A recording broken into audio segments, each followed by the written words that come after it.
Hello and welcome. आज का जो हमारा क्वेश्चन है वो है right a short note on legal representatives. ये हमारे पास आरजीएस 1975-1992 में आया है। आंसर हम स्टार्ट करेंगे डेफिनेशन से। जो लीगल रिप्रेजेंटेटिव की डेफिनेशन है वो दी गई है हमारे पास सेक्शन 2 क्लॉज 11 में। अब इसको जो है हम बॉक्स में लिख देंगे। सो 2 क्लोज 11 हम हाईलाइट कर देंगे। सो सेक्शन 2 क्लोज 11 जो है सीपीसी का defines legal representative to mean a person who in law represents the estate of deceased person and includes. तो जो डेफिनेशन है हमारे पास लीगल रिप्रेजेंटेटिव की वो दो पार्ट्स में डिवाइडेड है। पहले ये डिफाइन करता है लीगल रिप्रेजेंटेटिव को, दूसरा जो है ये किन पर्सन्स को इंक्लूड करता है। तो फर्स्ट पार्ट कहता है legal representative to mean a person जो इन लॉ रिप्रेजेंट करता है एस्टेट जो है ऑफ डिसीज्ड पर्सन, और दूसरा पार्ट है इंक्लूड करता है। फर्स्ट है हमारे पास any person who intermeddles with the estate of the deceased, कोई भी पर्सन जो इंटरमेडल करता है जो डिसीज्ड की जो है एस्टेट के साथ। दूसरा आ गया जहाँ पे where a person sues or is sued in a representative character the person on whom the estate devolves on the death of the person so suing or sued. दूसरा आ गया हमारे पास जहाँ पे पर्सन सू कर रहा है या सू करा गया है रिप्रेजेंटेटिव कैरेक्टर में, वहाँ पे वो पर्सन जिस पे जो है स्टेट डिवॉल्व हुई है उस पर्सन के डेथ के बाद। तो यहाँ पे हम हाईलाइट कर देंगे estate devolves on the death of the person. फिर आ गया हमारे पास एग्जाम्पल्स ऑफ लीगल रिप्रेजेंटेटिव। कौन कौन जो है लीगल रिप्रेजेंटेटिव होगा, इसमें आ गया हमारे पास executors, administrators, reversioners, Hindu coparceners, और आ गया हमारे पास residuary legatees etcetera. Additional information में आ गया हमारे पास such legal representatives can be made a party to the suit on the death of either plaintiff or defendant. ये हमारे पास गिवन है ऑर्डर 22 रूल 3 एंड 4 में। आप ये जो है कोई भी आप इंफॉर्मेशन दे रहे हैं उसका जो ओरिजिन है that is section number, order number, या फिर कोई केस लो जिसमें ये हेल्ड हुआ है वो ज़रूर मेंशन करें। अब्रप्टली कुछ भी नहीं लिखना है कि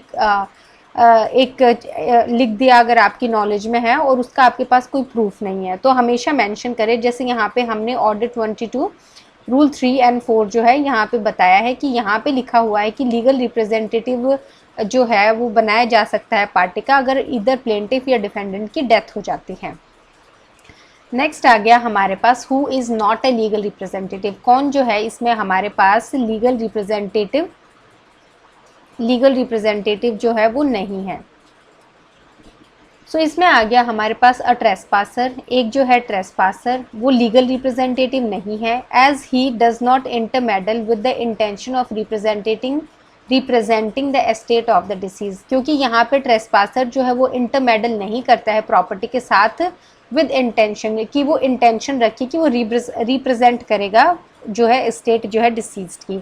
सिमिलरली एक सक्सीडिंग ट्रस्टी, तो यहाँ पे हम इसको हाईलाइट कर देंगे सक्सीडिंग ट्रस्टी, ऑफिशियल असाइनी या जो रिसीवर है हमारे पास, ये जो है हमारे पास लीगल रिप्रेजेंटेटिव नहीं है।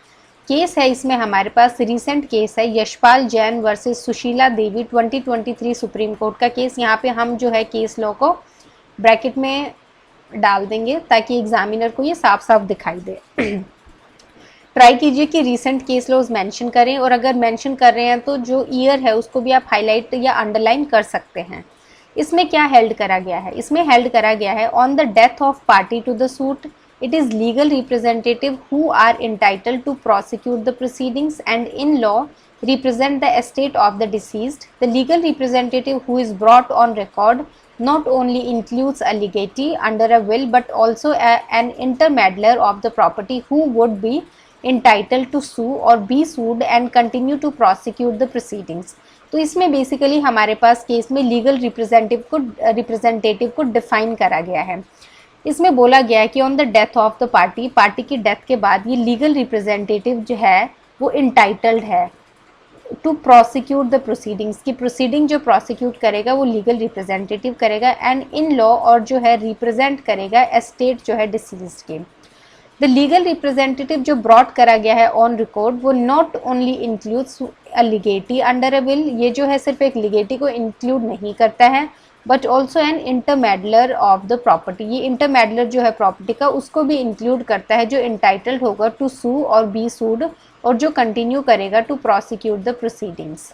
तो इसमें हमारे पास 3-4 चीज़ें हैं पॉइंट आउट करने के लिए कि एक तो लीगल रिप्रेजेंटेटिव इंटाइटल्ड होगा प्रोसिक्यूट करने के लिए प्रोसीडिंग्स को, दूसरा है रिप्रेजेंट करेगा स्टेट जो है डिसीज्ड की, तीसरा आ गया इसमें हमारे पास ये इंक्लूड करेगा इंटरमेडलर ऑफ द प्रॉपर्टी को, और वही जो है कंटिन्यू करेगा to prosecute the proceedings. Next आ गया इसमें हमारे पास कंक्लूजन। कंक्लूजन में हम लिखेंगे वेयर द जजमेंट इसमें आ गया हमारे पास where the judgement debtor dies before decree is satisfied, the holder of decree may apply to the court passing the decree to execute the same against the legal representative of the deceased to the extent of his share in the property of the deceased as per section 50 of CPC। तो conclusion में हम लिख देंगे कि जहाँ पे judgement debtor जो है उसकी डेथ हो गई है before decree is satisfied, so decree satisfy होने से पहले ही जजमेंट डेटर की डेथ हो गई है, तो जो डिक्री होल्डर है इसमें हमारे पास वो अप्लाई कर सकता है कोर्ट को जो पास कर रहा है decree to execute the same, कि वो जो है एग्जीक्यूट करे उस डिक्री को अगेंस्ट लीगल रिप्रेजेंटेटिव, जो लीगल रिप्रेजेंटेटिव है डिसीज्ड का उसके अगेंस्ट। इंपॉर्टेंट चीज़ जो हाईलाइट करने के लिए वो है to the extent of his share in the property, सिर्फ उस एक्सटेंट तक जिसमें जो प्रॉपर्टी में उसका शेयर होगा। अब ये हमारे पास किस सेक्शन में मेंशन्ड है, ये हमारे पास है सेक्शन 50 जो है CPC। अब ये हम यहाँ पे हाईलाइट कर देंगे। तो ये आ गया हमारे पास कंक्लूजन जो है। सो इस क्वेश्चन में इतना ही। Thank you.